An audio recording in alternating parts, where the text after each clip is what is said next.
আমরা এখানে দাঁড়িয়ে বলবো না আমাদের বৈষম্যের কথা। কিন্তু দুর্ভাগ্যজনক হলে সত্যি যে আজকে ৭৫৩ বছর পরে আমরা এখানে দাঁড়িয়ে আমরা আমাদের অধিকারের কথা বলছি। আমাদের সংখ্যালঘু ভাই বোনরা দাঁড়িয়ে তাদের অধিকারের জন্য এখনো লড়াই করে যাচ্ছে।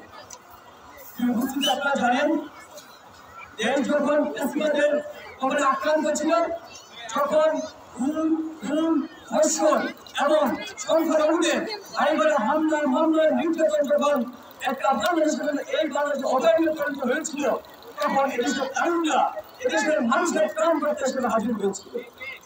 আপনারা জানেন, আমরা দেখেছি এই বাংলাদেশে কিভাবে সংখ্যালঘুদেরকে কার বিষয়ে লিপ্ত হয়েছে, কারা কারা এই বাংলাদেশের সংখ্যালঘুদের হামলা চালিয়েছে, কার স্বার্থে বাংলাদেশের হামলা করা হয়েছে।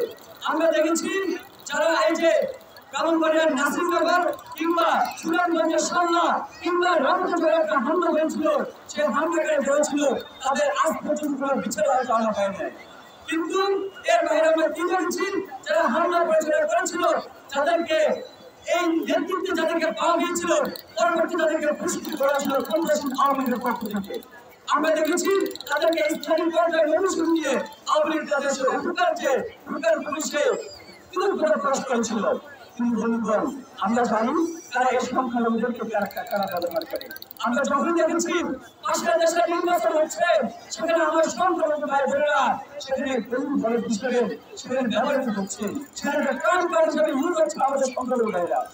আমরা সেটা কথা বলতে চাই, আমাদের যে সমস্যা সেই সমস্যা যদি আমরা সঠিক উৎপাদন করতে চাই, সেক্ষেত্রে আমাদের একটা রুল করে আমাদের আঘাত দিতে হবে, আমাদের প্রবলেমটা আমাদের আইডেন্টিফাই করতে হবে। আসলে আমাদের সমস্যাটা কোথায়?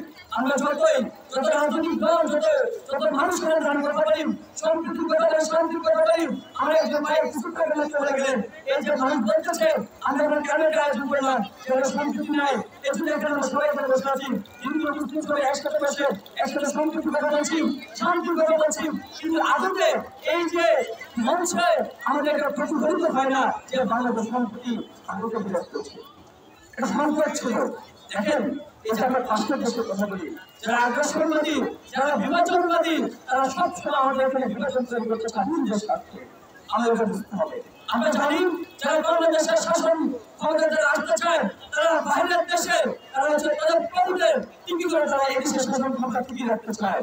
সেই কারণে তারা এদেশের সংখ্যালঘুদের হামলা মামলা নির্যাতন নিপীড়ন, তাদের জমি জবরদস্তি করে তাদেরকে দুর্দখল করে রাখে এদেশের তাদের নিজেদের স্বার্থে। বিভিন্ন সময় যখন যে রাজনৈতিক কংগ্রেসে তাদেরকে সংখ্যালঘুদের থেকে তারা ইউজ করে নিয়েছে। আমরা বলতে চাই, এদেশের বিশেষ আন্দোলন, সেই আন্দোলনে এদেশের মানুষ আন্দোলন আস্থা রেখেছিল। যখন দেশ নির্বাচনের দিক দিয়ে এগিয়ে গিয়েছিল, যখন এদেশে আইনের জাহালিয়াত বিরাজমান করেছিল, যখন খুন হত্যা মৃত্যু নৈমিত্তিক বিষয়ে পরিণত হয়েছিল, তখন এদেশের ছাত্র জনতা একটা আস্থার জায়গা তৈরি করেছিল, যেটা এদেশের মানুষজন বিগত ফ্যাসিবাদী আমলে বিগত 17 বছরে তারা হচ্ছে একটা আস্থার জায়গা, একটা নেতৃত্বের জায়গা খুঁজছিল, যাদের পিছনে দাঁড়িয়ে তাদের অধিকার আদায় করতে পারে, তারা যে বৈষম্য শিকার সেটা বলতে পারে। আজকে আমাদের ভাই বলে গেলেন যে এখন একটা অবস্থা তৈরি হয়েছে, আমরা যে বৈষম্যের শিকার সেটা আমরা বলতে পারতেছি। এটা একটা আশার একটা দিক, আমরা আশার কথা বলি। এই যে কারণ আমরা এই মধ্যস্থে দাঁড়িয়ে এই শহীদের প্রাঙ্গণে দাঁড়িয়ে আমরা একদম ঘোষণা দিয়েছিলাম, আমরা একদম ঘোষণা করতে পেরেছি যে ফ্যাসিবাদী ব্যবস্থার পুনর্বিলোপন সাধন করবো, একই সাথে নতুন রাজনৈতিক বন্ধুত্ব হাজির করবো। সেই নতুন রাজনৈতিক বন্ধুত্ব হাজির করার প্রেক্ষিতে এই যে গভর্নমেন্ট যারা বসে আছেন তাদের অন্যতম দায়িত্ব হচ্ছে মূল পৌঁছানোর দায়িত্ব হচ্ছে এদেশে সবার অধিকার নিশ্চিত করা। নাগরিক হিসাবে যারা এতদিন ইউজ হয়ে আসছেন, যারা কারো ক্ষমতার মই হিসেবে ইউজ হয়ে আসছে, তাদের অধিকার সুরক্ষিত করা সংরক্ষিত করা তাদের এই সরকারের অধিকার।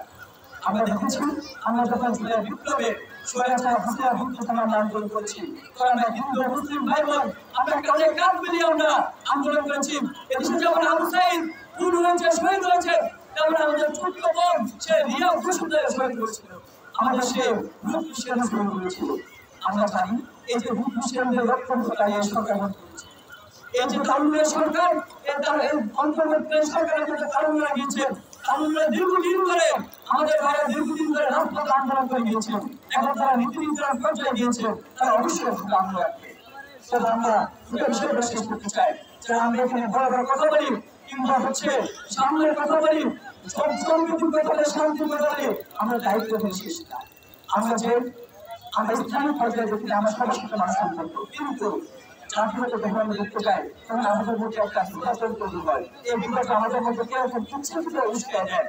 আমাদের দায়িত্ব একজন সরকার নাগরিক হিসেবে আমাদের অধিকার পালন করা, আমাদের দায়িত্ব পালন করা, একই সাথে আমাদের ধর্মে যা যা ধর্মের যে মূলবাণী সে মূলবাণী যে আমাদেরকে জীবন যাপন করা, একই সাথে আমরা করা প্রতিষ্ঠা আমাদের মুখে বলি সেটা আমরা কাজে পরিণত করার নানা হচ্ছে আমাদেরকে মৃত্যুঞ্জ বিমানের কথা বলি, মুখে বলি অন্তরে বিশ্বাস করে এবং কাজে পরিণত করার নানা হচ্ছে আমার ইমান।